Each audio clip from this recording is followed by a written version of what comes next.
Le monde vient de s'éteindre. Choisissez votre poison. Tremblement de terre, effondrement du réseau, pandémie, échange nucléaire ou supervolcan. Peu importe la sorte d'apocalypse que vous avez commandée sur le menu des horreurs de l'univers, vous avez survécu à la première vague. Félicitations, vous êtes en vie. Votre cœur pompe encore du sang dans vos veines. Maintenant, voici la mauvaise nouvelle. Ce qui va vous tuer, ce ne sont pas les radiations, ce n'est pas l'eau contaminée, ce n'est pas le manque de nourriture ou l'effondrement des chaînes d'approvisionnement.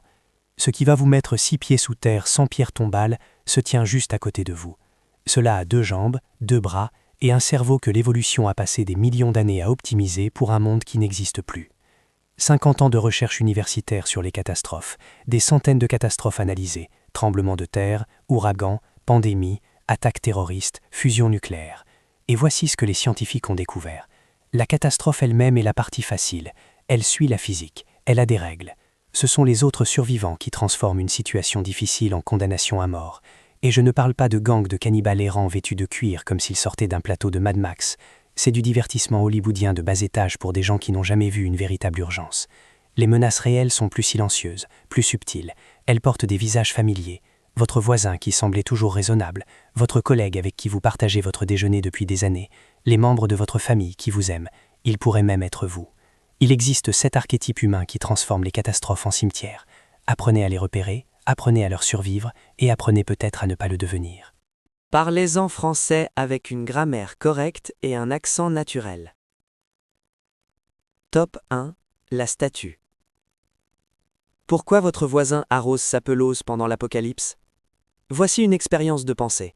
Les sirènes d'urgence hurlent, les informations montrent la catastrophe se dirigeant droit sur votre quartier. Vous avez 30 minutes pour évacuer. Que faites-vous ? Si vous avez dit « je prends mon sac d'évacuation et je sors », félicitations. Vous faites partie de la minorité statistique, car les recherches montrent qu'environ 80% des personnes confrontées à une véritable urgence vitale ne font absolument rien. Non pas parce qu'elles sont stupides, non pas parce qu'elles veulent mourir, mais parce que leur cerveau ne peut physiquement pas traiter le fait que la catastrophe est réelle. Les scientifiques appellent cela le biais de normalité. Les premiers intervenants appellent cela la panique négative. Et voici le point crucial qui devrait vous mettre mal à l'aise. La panique négative tue plus de gens que la panique réelle ne l'a jamais fait. Tous ces films catastrophes montrant des foules se piétinant par terreur sont de la fantaisie. Le vrai danger, c'est la foule qui ne bouge pas du tout. Votre cerveau est une machine à reconnaître les formes. Il a passé toute votre vie, chaque jour depuis votre naissance, à apprendre à quoi ressemble la normalité. Le soleil se lève, la cafetière fonctionne, les feux de signalisation changent, votre patron est agaçant, l'épicerie a de la nourriture, votre cerveau construit un modèle de réalité avec une hypothèse centrale, les choses continuent telles qu'elles sont. Ajoutez une catastrophe à l'équation, les informations affluent, l'alerte d'urgence, les sirènes, le sol qui tremble. Votre cerveau reçoit les données, mais voici le problème, elles ne correspondent pas au modèle, elles contredisent tout ce que votre cerveau pense savoir. Alors que fait votre magnifique superordinateur évolutif ? Il rejette les données, les jette, et vous dit que cela ne peut pas arriver, parce que des choses comme ça n'arrivent pas. Il vous fait rester là comme un mannequin dans la vitrine d'un grand magasin pendant que le monde brûle. Le Titanic en est l'exemple parfait. Le navire a heurté l'iceberg à 23h40 et a coulé à 2h20. Cela faisait 2h40, assez de temps pour mettre tout le monde dans les canots de sauvetage s'ils avaient bougé avec détermination. Mais les survivants ont rapporté que des passagers étaient assis calmement dans le salon en train de jouer aux cartes, refusant de croire que le navire insubmersible puisse couler. Certains sont retournés dans leur cabine pour faire leur bagage sur un navire en train de sombrer. Plus de 1500 personnes sont mortes parce que leur cerveau n'a pas pu mettre à jour le modèle assez vite. Vous pensez que ce n'était que de la stupidité de 1912 ? Les gens de l'époque n'avaient pas notre éducation ou notre technologie. Ouragan Katrina, 2005. Un ordre d'évacuation obligatoire a été émis. C'était clair et sans ambiguïté. Partez maintenant. Des milliers de personnes ont refusé. Non pas parce qu'elles ne pouvaient pas physiquement partir, mais parce qu'elles avaient déjà vu des ouragans. Elles avaient bravé des tempêtes auparavant. Celle-ci serait la même. Elle ne fut pas la même. Les digues ont rompu. La ville a été inondée. Des milliers de personnes ont appris à leur dépens que les performances passées ne garantissent pas les résultats futurs. 11 septembre 2001. Des chercheurs ont interrogé des survivants du World Trade Center. Savez-vous ce qu'ils ont trouvé ? 70% ont parlé à d'autres personnes avant de décider d'évacuer. Ils n'ont pas pris leurs affaires pour s'enfuir. Ils ont tourné en rond, demandé à des collègues ce qui se passait et vérifié si l'urgence était réelle. Le délai moyen était de plus de 6 minutes. 6 minutes dans un gratte-ciel en feu avec des incendies de kérosène faisant rage au-dessus de leur tête. 6 minutes à terre en demandant « Est-ce sérieux ?», pendant que le temps s'écoulait. Le chercheur en catastrophe Denis Miletti a découvert que les gens ont généralement besoin d'avertissements provenant de 4 sources différentes avant d'agir. 4, pas une. 4 confirmations indépendantes que oui, l'urgence est réelle et oui, vous devez bouger maintenant. Comment repérer la statue ? Il pose des questions qui ne correspondent pas à la gravité de la situation. Pensez-vous que ce soit sérieux ? Devrions-nous attendre et voir ce qui se passe ? Je suis sûr que ça va passer. Ils suivent des routines normales quand le normal n'existe plus. Consulter ses emails professionnels pendant un tremblement de terre, finir son déjeuner alors que l'alerte itinami retentit, ou se disputer pour savoir qui va fermer le bureau à clé alors que la fumée remplit le couloir. Et voici la partie vraiment dangereuse. La statue ne se met pas seulement en danger elle-même, elle ancre tout le monde autour d'elle. Quand vous avez peur et que vous êtes incertain, vous regardez les autres pour savoir comment vous comporter. C'est ce qu'on appelle la preuve sociale. Si les gens autour de vous sont calmes, votre cerveau interprète cela comme la preuve qu'il n'y a pas de danger réel. Le déni de la statue devient contagieux. Leur réaction de paralysie se propage à toutes les personnes à proximité. Comment survivre à la statue? Premièrement, reconnaissez que vous pourriez en être une. Planifiez vos réponses d'urgence à l'avance. Connaissez les itinéraires d'évacuation avant d'en avoir besoin. Imaginez les scénarios dans votre tête, car lorsqu'une catastrophe survient, vous ne vous élèverez pas à la hauteur de la situation. Vous retomberez à votre niveau de préparation. Ce n'est pas un slogan d'affiche motivation, ce sont des décennies de recherche sur la performance sous stress. Deuxièmement, n'attendez pas de consensus. Si vous percevez un danger, agissez. Laissez le malaise social d'avoir tort emporter la conséquence fatale d'avoir raison d'être paralysé. Les statues qui survivent sont presque toujours celles qui se trouvaient à côté de quelqu'un qui les a attrapées par le col et les a physiquement traînées en sécurité. Troisièmement, utilisez des ordres concrets et spécifiques. Nous devons partir ne fonctionne pas sur un cerveau bloqué dans le déni. C'est trop abstrait. Lève-toi, marche vers la porte, suis-moi jusqu'à la voiture. Voilà qui donne au cerveau paralysé un signal et veut suivre. L'action bat l'analyse quand le temps est compté. La statue est dangereuse parce qu'elle semble tout à fait normale jusqu'à sa mort. Pas de cris, pas de course en cercle, juste là, debout. Attendons que le monde retrouve un sens. Ce ne sera pas le cas.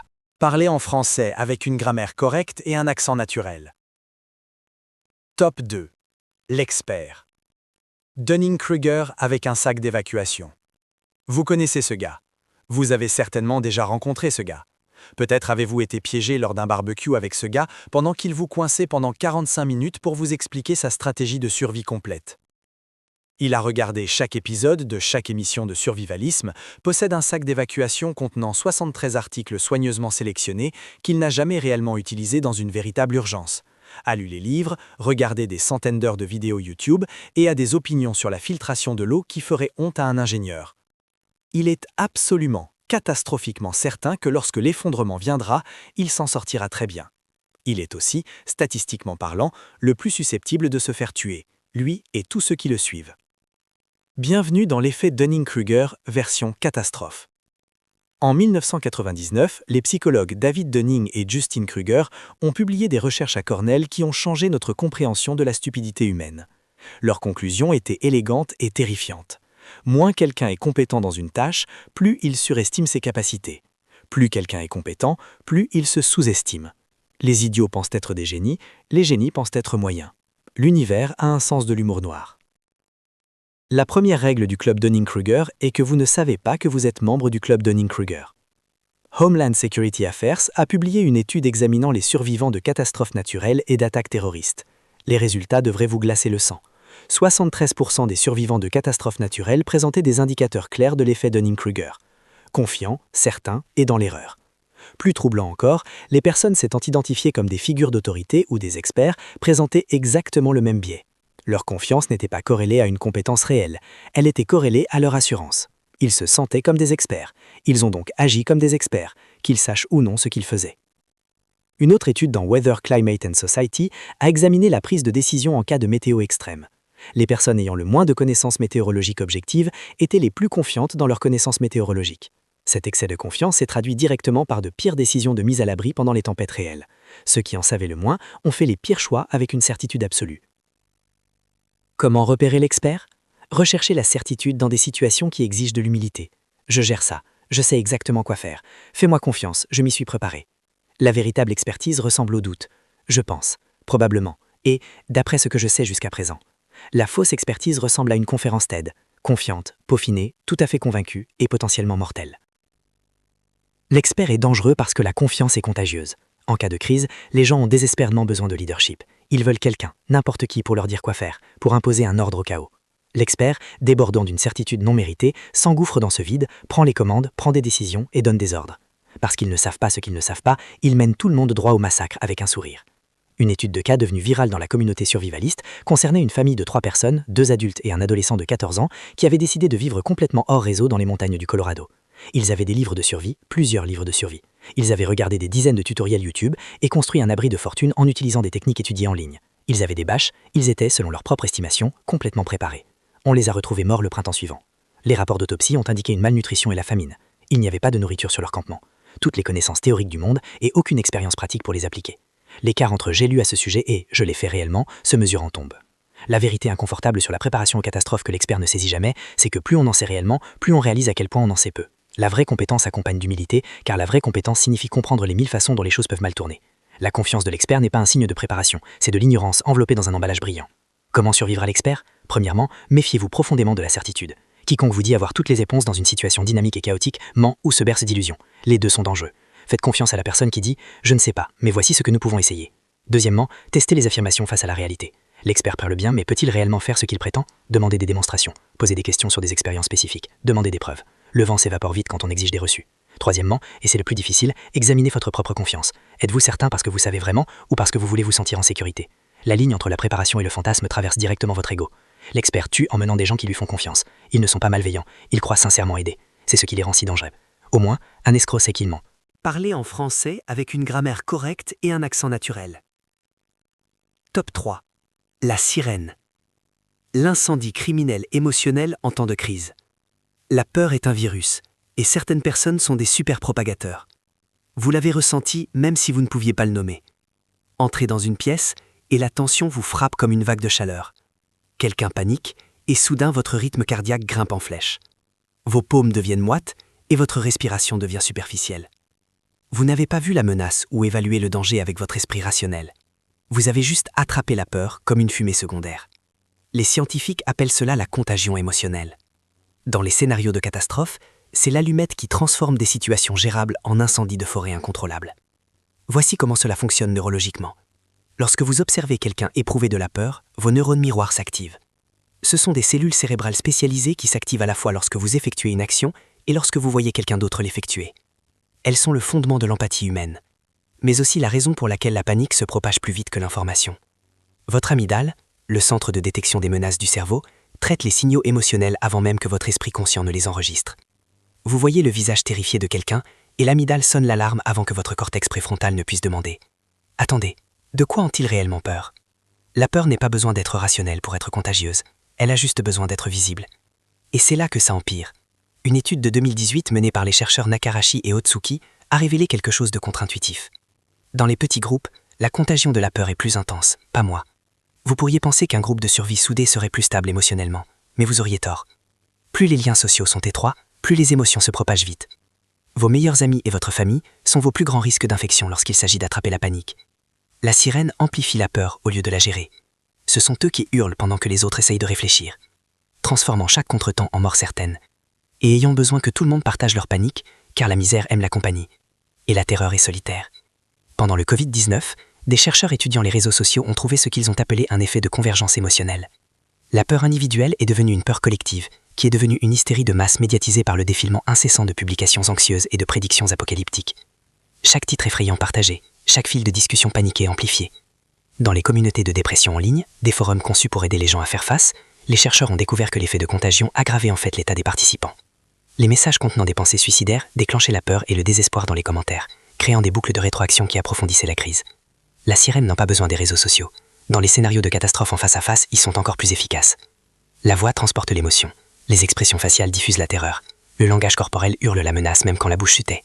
Une seule sirène dans un abri plein de survivants peut effondrer le moral du groupe plus rapidement que n'importe quelle mauvaise nouvelle. La maladie psychogène de masse, ce qu'on appelait autrefois l'hystérie collective, est bien documentée. Des groupes de personnes développent de réels symptômes physiques sans cause physique identifiable. Des écoles, des usines et des communautés subissent des vagues de nausées, d'évanouissements et de difficultés respiratoires. Non pas à cause d'une toxine ou un agent pathogène, mais parce que la peur et l'anxiété sont devenues physiquement contagieuses. Le corps manifeste ce que l'esprit croit. Comment repérer la sirène? Ils ne sont pas difficiles à trouver. C'est la personne la plus bruyante de la pièce. Leur peur est démonstrative, externalisée et avide d'attention. Ils posent des questions conçues pour amplifier l'inquiétude plutôt que pour chercher des informations. Et si ça empire? Et si on ne s'en sortait pas? Et si personne ne venait nous aider? Chaque question est une étincelle jetée dans l'herbe sèche. Comment survivre à la sirène? Premièrement, la distance physique. La contagion émotionnelle s'affaiblit avec la séparation. Si vous ne pouvez pas retirer la sirène du groupe, éloignez-vous à une distance sûre. Vos neurones miroirs ont besoin d'un contact visuel et de proximité pour fonctionner à pleine puissance. Deuxièmement, désignez le calme. La contagion émotionnelle fonctionne dans les deux sens. Une présence calme se propage aussi facilement qu'une présence paniquée. Identifiez les personnes les plus stables émotionnellement de votre groupe et amplifiez leur influence. Laissez-les parler en premier et donnez le ton. Troisièmement, exigez de la fermeté. Interrompez le cycle de contagion. Lorsque la sirène commence son air, redirigez-la vers des tâches concrètes. Je t'entends. Nous avons tous peur en ce moment. J'ai besoin que tu m'aides à compter les bouteilles d'eau. La peur se nourrit d'ambiguïté. L'action la femme. Quatrièmement, discipline de l'information. La sirène se nourrit de rumeurs et de spéculations. Contrez-les avec les faits, même sombres. Nous avons 3 jours de nourriture et plus effrayant que ça pourrait aller. Mais c'est exploitable. La peur n'a pas besoin d'information. La peur avec information motive. La sirène est dangereuse parce qu'elle est généralement pas malveillante, juste terrifiée, et traitant cette terreur à voix haute, ignorant que son traitement affecte tout le monde. Il n'essaye pas de nuire au groupe. Il se noie simplement et s'agrippe à quiconque est à leur portée. Parlez en français avec une grammaire correcte et un accent naturel. Top 4. Le cricket. La théosaurisation comme sport de compétition. Vous vous souvenez du papier toilette? En mars 2020, un virus respiratoire se propageait mondialement. Les confinements ont été annoncés et soudain, inexplicablement, la denrée la plus précieuse sur Terre était le papier hygiénique. Les gens se battaient littéralement dans les rayons des supermarchés pour du papier. Les étagères ont été vidées en quelques heures. Les réseaux sociaux étaient inondés de photos de caddies remplis à ras-bord. Du papier toilette, pour une maladie respiratoire. Pas des masques, pas de médicaments, pas de nourriture, du papier toilette. Pour comprendre le criquet, vous devez comprendre ce qui s'est réellement passé. Il ne s'agissait pas de papier toilette. Il s'agissait de la réponse du cerveau à l'incertitude, amplifiée par la preuve sociale et accélérée par des algorithmes optimisés pour l'engagement.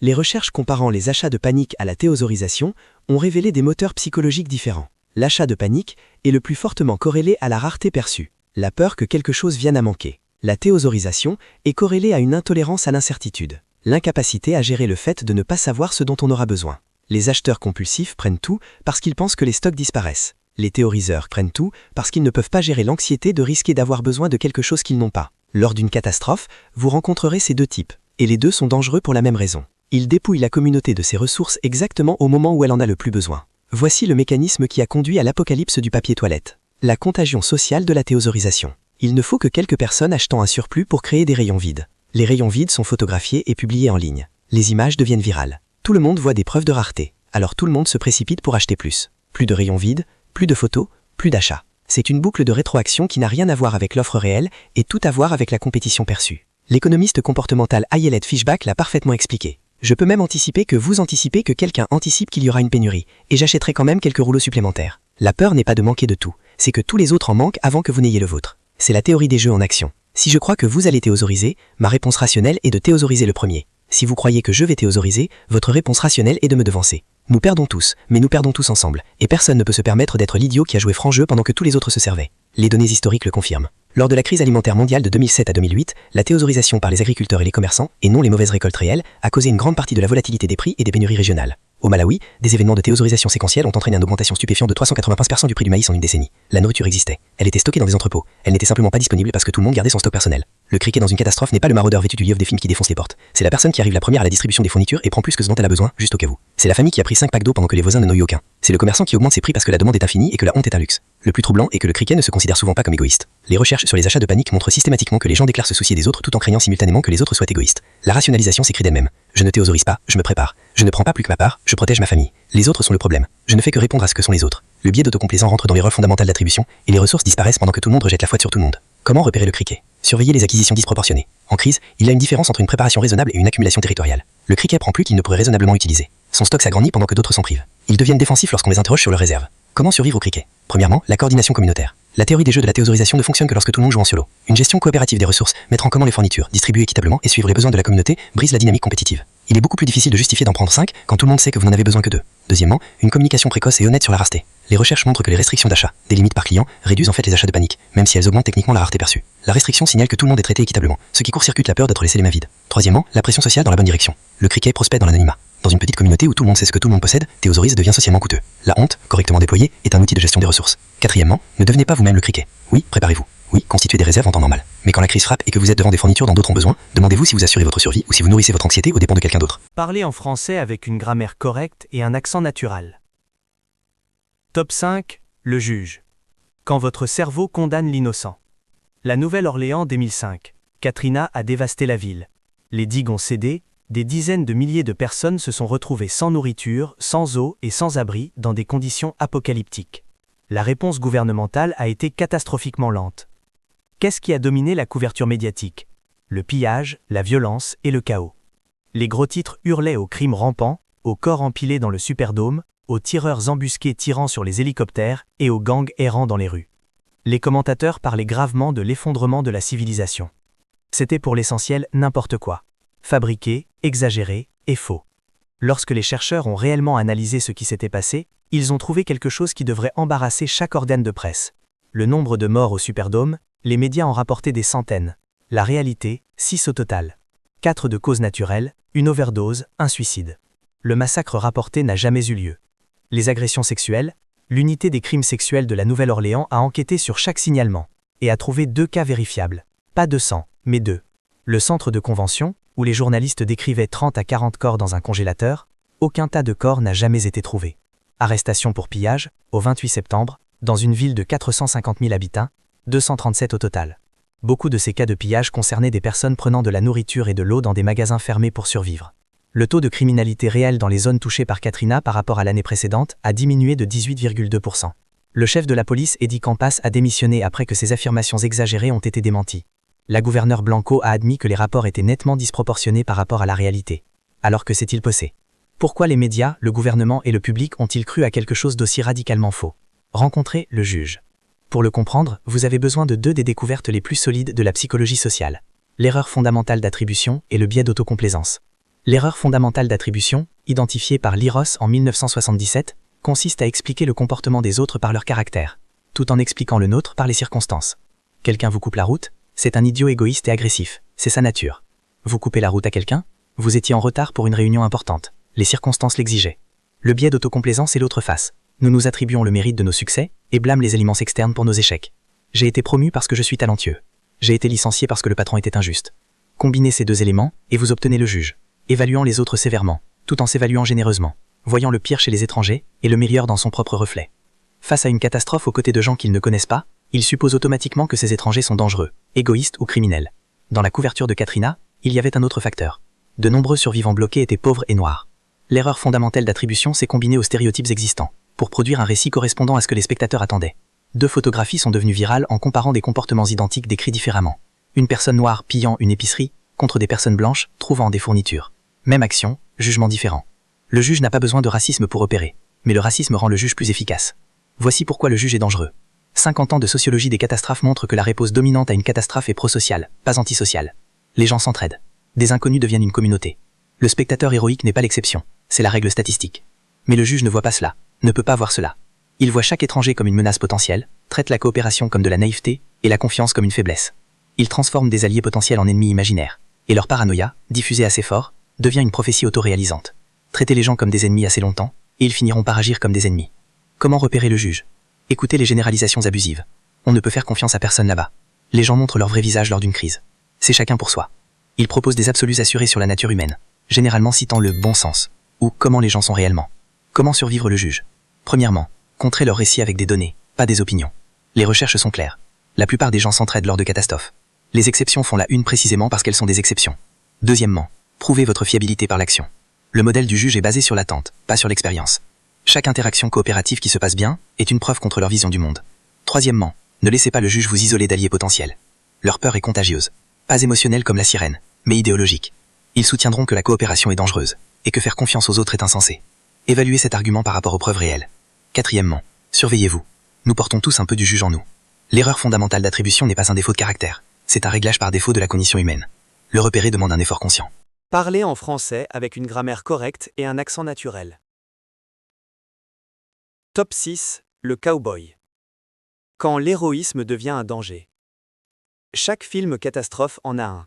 L'âme courageuse qui fonce dans le danger pour sauver les autres. Le héros désintéressé qui risque tout quand les chances sont impossibles. Le protagoniste effectuant un sauvetage audacieux sur fond de musique épique. Dans les catastrophes réelles, cette personne crée souvent plus de victimes. Rencontrez le cowboy. Avant que vous ne pensiez que je dis qu'aider les autres est mal, calmez-vous. Aider les autres est bien. Le comportement prosocial est le fondement de la survie de la communauté. Mais il y a une différence critique entre aider les autres et jouer au héros, et le cowboy ne sait pas où se trouve cette limite. Le cowboy est la personne non formée qui court dans un bâtiment effondré parce qu'elle doit faire quelque chose. C'est le bon nageur qui se noie en essayant de sauver quelqu'un dans un courant d'arrachement. C'est le voisin bien intentionné qui déplace une victime d'accident de voiture présentant une potentielle lésion médulaire, transformant une blessure surmontable en paralysie permanente. C'est le civil armé qui s'attaque à un tireur actif, sans formation, sans coordination et sans conscience de la situation. Le chemin vers les événements faisant de nombreuses victimes est pavé de bonnes intentions et d'une compétence insuffisante. Le cowboy est poussé par une illusion de contrôle, la croyance qu'il peut influencer des résultats déterminés en réalité par des facteurs échappant à son contrôle. Combiné à l'effet Dunning-Kruger, il ne sait pas ce qu'il ne sait pas, donc il ne sait pas qu'il n'est pas qualifié. Il y a aussi la question du statut. Être le héros fait du bien, cela satisfait des besoins psychologiques profonds de reconnaissance, de courage et de valeur sociale. Le cowboy ne sait pas seulement d'aider, il essaie d'être le genre de personne qui aide. Ce glissement subtil entre résoudre le problème et être vu en train de résoudre le problème crée des incitations perverses. Les premiers intervenants ont un terme pour les civils non formés qui se précipitent dans les zones de danger, les victimes secondaires. Le cow-boy ne se contente pas d'échouer à aider, il devient une personne supplémentaire nécessitant un sauvetage, consommant des ressources destinées aux victimes originelles. Dans les pires cas, il fait tuer d'autres personnes en essayant de les sauver. Les études sur la noyade révèlent systématiquement qu'un nombre important de décès implique des sauveteurs potentiels. Le schéma est tragiquement prévisible. La personne A a des ennuis. La personne B, non formée au sauvetage aquatique, saute à l'eau.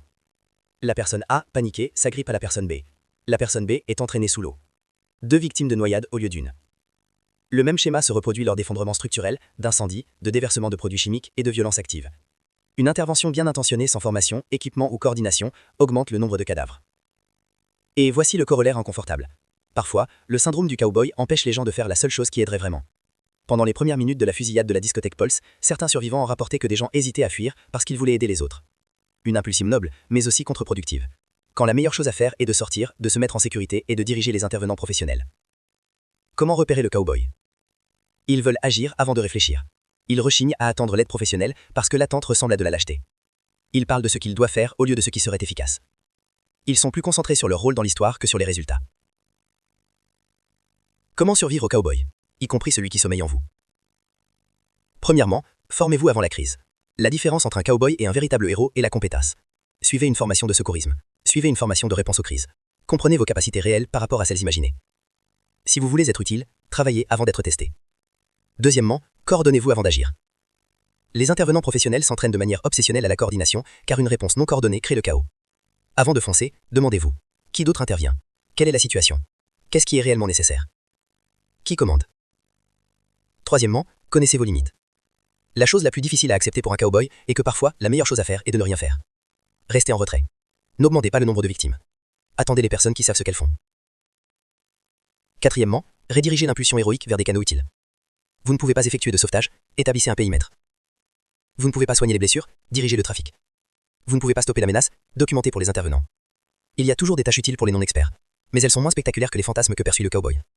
Le cowboy veut être le personnage principal. Les vraies histoires de catastrophes n'ont pas de personnages principaux, elles ont des survivants et des victimes. Parlez-en français avec une grammaire correcte et un accent naturel. Top 7. Le miroir. Le monstre auquel vous ne vous attendiez pas. Jouons à un jeu. Soyez honnête. Avez-vous reconnu quelqu'un dans les 6 descriptions précédentes?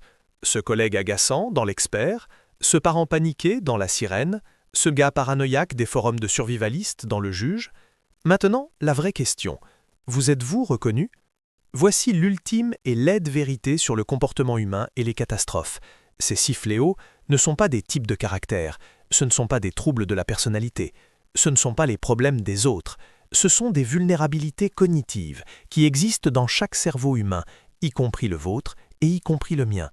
Le biais de normalité affecte 80% des gens en cas d'urgence. Ce n'est pas une minorité de penseurs défaillants, c'est la réponse humaine par défaut.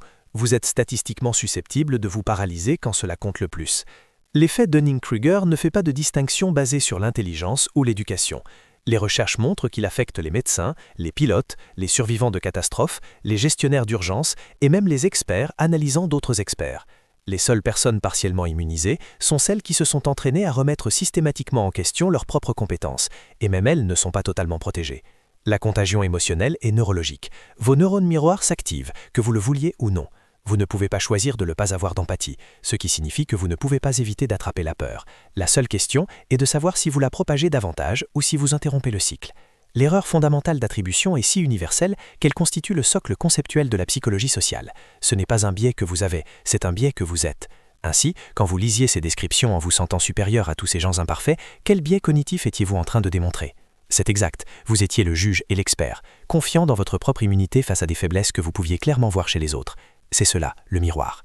Le regarder honnêtement est la compétence de survie la plus importante que vous développerez jamais. Les recherches montrent que les personnes qui survivent le mieux aux catastrophes ne sont pas celles qui ont le plus de matériel ou le plus de confiance. Ce ne sont même pas celles qui ont le plus de formation, bien que la formation aide. Ce sont celles qui maintiennent une conscience de soi précise sous le stress, qui se surprennent à se paralyser et passent outre, qui sentent la panique monter et choisissent de ne pas la propager, qui reconnaissent quand la confiance dépasse la compétence, et qui voient les autres comme des alliés potentiels plutôt que comme des menaces automatiques.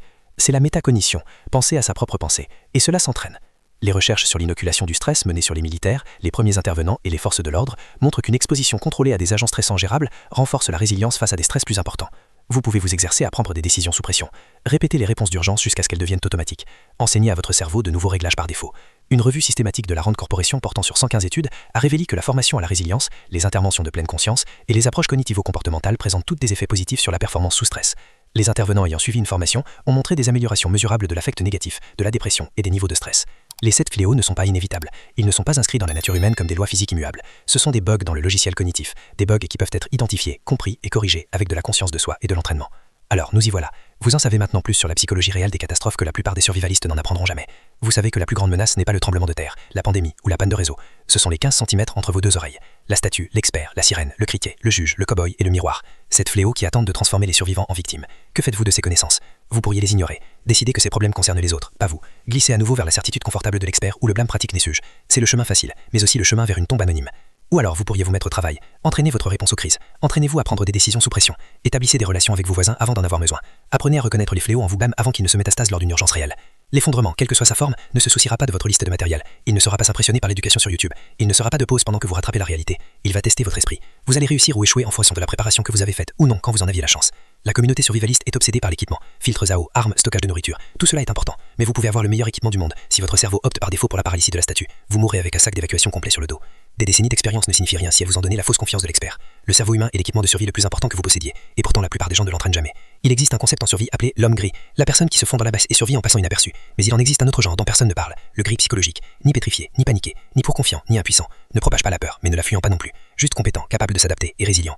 Ce n'est pas un type de personnalité, c'est un ensemble de compétences. Les compétences s'apprennent. Les 7 fléaux sont réels, documentés et attendent dans vos voies neuronales, prêts à s'activer quand les hormones de stress frappent, mais ils n'ont pas à gagner. Vous savez qu'ils sont là maintenant. La conscience et l'anticorps. La prochaine catastrophe arrive. Pas si, mais quand. Et quand elle arrivera, vous serez l'une de ces deux choses, un porteur du fléau ou un survivant. Le choix vous appartient.